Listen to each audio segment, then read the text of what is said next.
Inspire, action.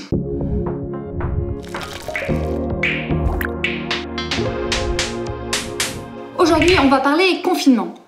Non, pas du tout. Parce que toutes les vidéos Edeni n'ont pas vocation à commenter l'actualité. Pour ça, il y a les différents réseaux sociaux, que ce soit Instagram, Facebook, et puis surtout notre site edeni.fr que nous vous invitons à aller consulter. En ce moment, on passe toutes nos formations en classe virtuelle, bah oui, on s'adapte. Et justement, pour cette vidéo, on a besoin de s'adapter aussi puisqu'on ne peut plus tourner dans nos studios habituels, forcément. Confinement oblige en cette période de crise coronavirus, qui sera certainement suivie de beaucoup d'autres. En tous les cas, nous sommes vraiment témoins de cette accélération des crises, qu'elles soient climatiques, qu'elles soient sociales, qu'elles soient sanitaires, économiques aussi.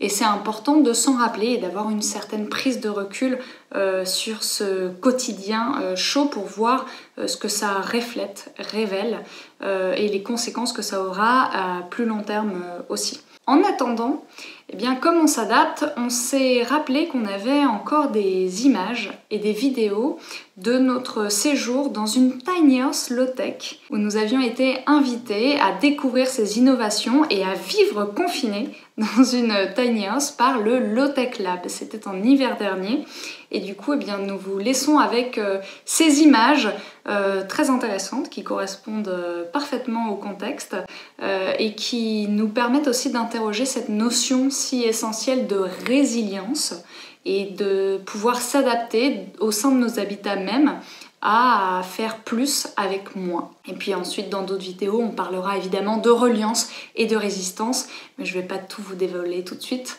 En attendant, eh bien, bon visionnage et à la prochaine. Et voici donc la maison low-tech avec quelques-unes des techniques et innovations low-tech qu'on voit. Et PA qui l'a construite, donc avec du bois local. Tout est fait à moins de 30 km d'ici, sauf l'aluminium qui entoure les fenêtres. Salut! Salut! Ça va? Ça va. Et bah après notre petite vidéo ensemble, je viens te demander si tu pouvais nous présenter rapidement les quelques innovations et techniques low-tech qu'il y a dans cette maison. Bah ouais. Et bien ici on a un petit poêle de masse qui nous sert pour l'hiver et qui a la particularité d'être hyper efficace dans la combustion et qui permet aussi de chauffer de l'eau. Ici c'est toute la partie garde-manger, que ce soit pour tout ce qui est vrac sec ou les légumes, etc.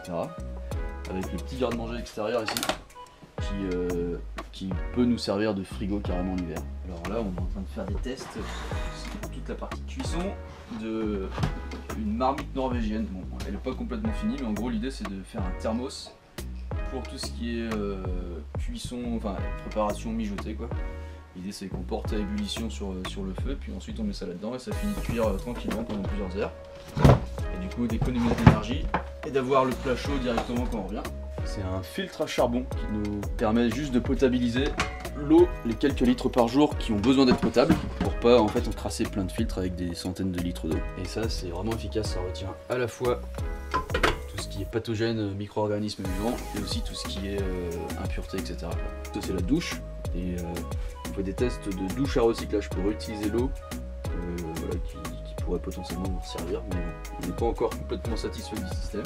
Ici là, les toilettes sèches relativement classiques avec l'extraction de l'air de la maison qui se fait directement via les toilettes sèches, comme ça si jamais il y a des mauvaises odeurs, hop, c'est aspiré dehors. Un chauffe-air solaire, c'est un radiateur qui l'hiver peut utiliser le rayonnement solaire pour chauffer l'air de la maison.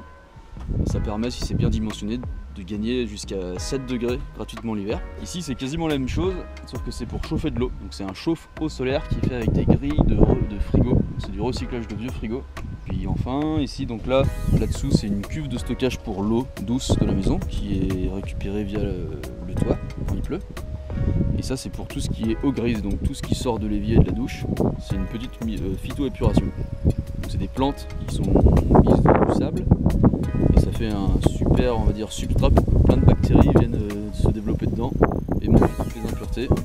Ça filtre à travers et ensuite l'eau peut être remise dans l'environnement de manière propre. L'électricité qui est faite par les panneaux solaires photovoltaïques. Qui pour le coup c'est pas low-tech, mais là le vrai travail c'était de se dire quel est le minimum d'électricité dont on a besoin. Du coup en fait ici voilà, on a 2 petits panneaux qui nous suffisent complètement pour tout ce qu'on a d'électrique dans la maison. La lumière, les ordis et la musique. En gros on a une consommation de 250 Wh par jour. Merci beaucoup PA. Et puis moi je continue de tester cette petite tiny.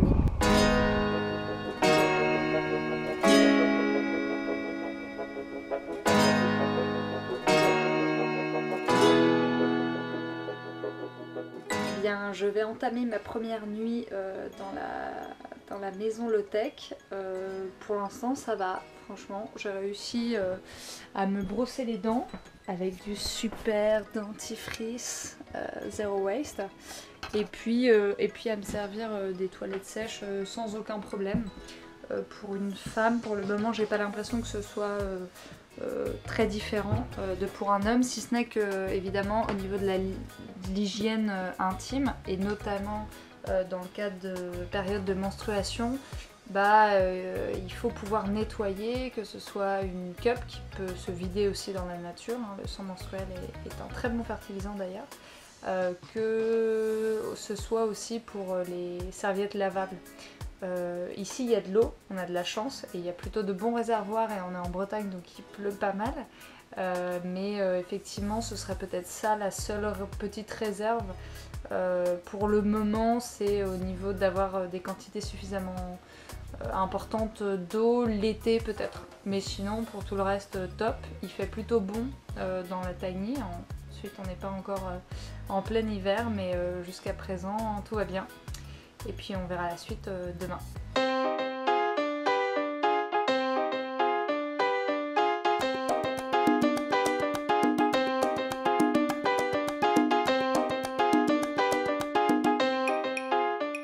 Jour 3 dans la tiny, je me suis réveillée un petit peu groggy parce qu'il y a eu beaucoup de vent et du coup j'ai eu l'impression qu'on était sur un bateau. Alors on est à Concarneau, ça tombe bien, c'est peut-être normal de se réveiller avec le mal de mer.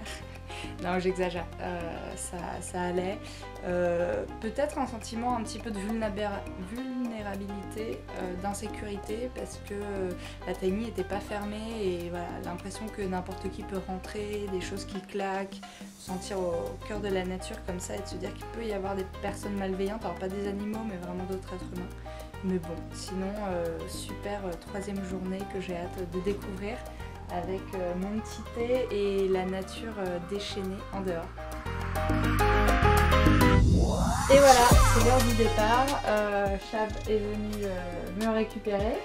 C'était franchement 3 jours de nuit super. Ça m'a permis d'expérimenter la tiny dans des conditions de tempête.